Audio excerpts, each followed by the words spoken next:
আসসালামু আলাইকুম, কৃষি জানালায় স্বাগতম। আমন ধানের বীজ আপনারা কোন ধানের বীজ সংগ্রহ করবেন? প্রথমত ১ নম্বরে জানাবো, আমন ধানের বীজ এলাকা ভিত্তিক আপনার পছন্দ অনুযায়ী বীজ সংগ্রহ করবেন। কারো পরামর্শ অনুযায়ী বীজ সংগ্রহ করবেন না।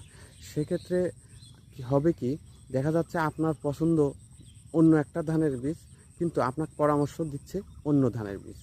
এই সন্দেহাতীতভাবে যদি ধানের বীজ সংগ্রহ করেন, সেক্ষেত্রে কিন্তু ধানের ফলন কম হতে পারে।